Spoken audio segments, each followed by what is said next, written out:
Hey everyone, and welcome back to this class, Data Science, Deep Learning in Python, Part 2. In this lecture, we are going to implement grid search in code. What I want you to notice about this is how simple it is. In fact, if you haven't done so yet, I would strongly recommend trying to do grid search yourself first. It should essentially just be a bunch of for loops. So please try it yourself as homework first. If you want to find the relevant code in the class folder, just look at the file gridsearch.py. First, we're going to talk a little bit about the dataset, since a lot of people tend to ask how I created the data. The data we're going to look at is the spiral dataset. It's a set of spiral arms extending out from the origin, and each arm has a different label than the arms next to it. The relevant code for this is in the function getSpiral in the file util.py. But first, let's talk about why we're using this dataset and not some more complicated dataset like MNIST. Well, images take a long time to train on, let's say 1 hour.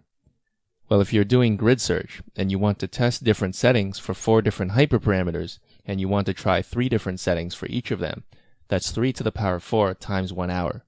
That's 81 hours. So you've gone from 1 hour to 81 hours, which is more than 3 days. So we want a smaller dataset that we can train faster on to demonstrate this idea. The spiral dataset is a 2-dimensional dataset, so that's perfect. Okay, so inside the getSpiral function, we're going to create the spirals using polar coordinates. We want the radius to stretch outwards from 0 to some maximum, and we want the angle to change with the radius. So as the radius goes from 0 to max, the angle goes from its start angle to its start angle plus pi over 2. Remember, pi over 2 is just 90 degrees, so each spiral is going to travel 90 degrees in the angular direction as the radius increases. So we're going to have 6 spiral arms, so that's why we split up the start angles by 2 pi over 6, which is also equal to pi over 3, or 60 degrees. Next, we convert the polar coordinates into Cartesian coordinates. Remember, x1 is r times cos theta, and x2 is r times sine theta. I'm saying x1 and x2 here instead of x and y, since we're going to use the letter y for the targets.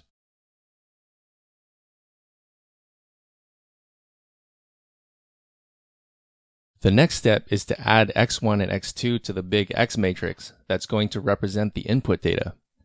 x1 and x2 are currently inside arrays that are of size 6 by 100, but we need to flatten them to be of size 600 because there are 600 data points, 100 for each of the 6 spiral arms.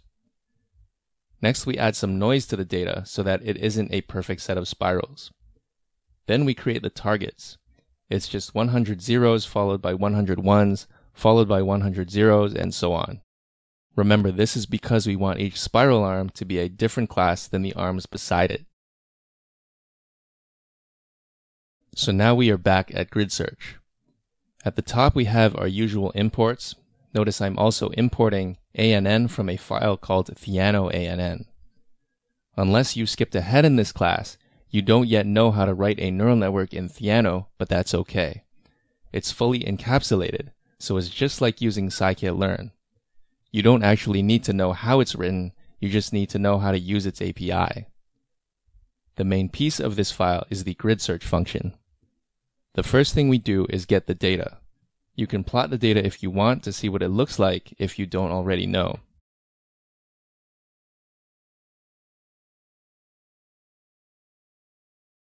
Next, we shuffle and split the data into 70% train and 30% test or validation. Here it's more like a validation set because we're using it to choose hyperparameters. Note that in this lecture we are not going to use cross-validation. While cross-validation is standard practice in general in machine learning, it's not so much in the subfield of deep learning. In deep learning, you usually have so much data that one validation set is just fine. Plus, if training takes an hour and you want to do 5-fold cross-validation, then it's now going to take 5 times longer, or 5 hours in that case. Next, I've created arrays of some hyperparameters to try.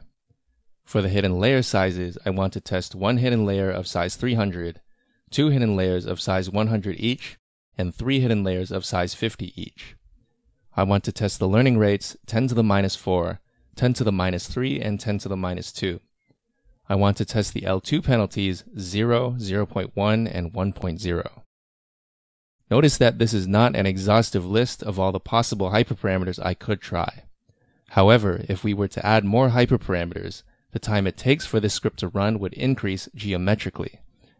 This is called the curse of dimensionality, and it's a bad thing in this scenario.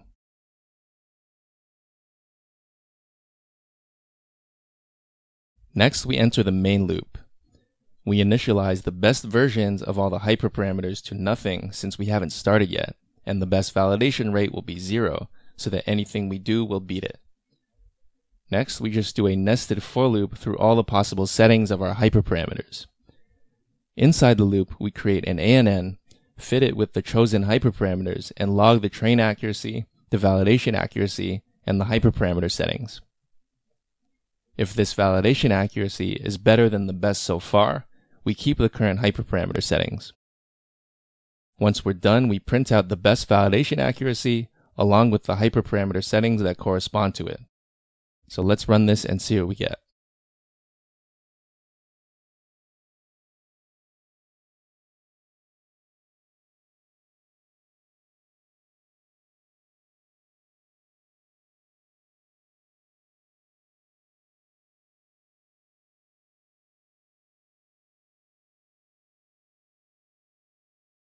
One thing to be mindful of with grid search is that usually people are looking for a way to automate choosing hyperparameters because it's kind of unscientific to be choosing them yourself. Well, grid search doesn't really solve that problem. You still have to choose what hyperparameter settings you want to search through. If you choose the wrong ones, you're still going to arrive at a poor result. So unfortunately, there's no way of getting around this trial and error method.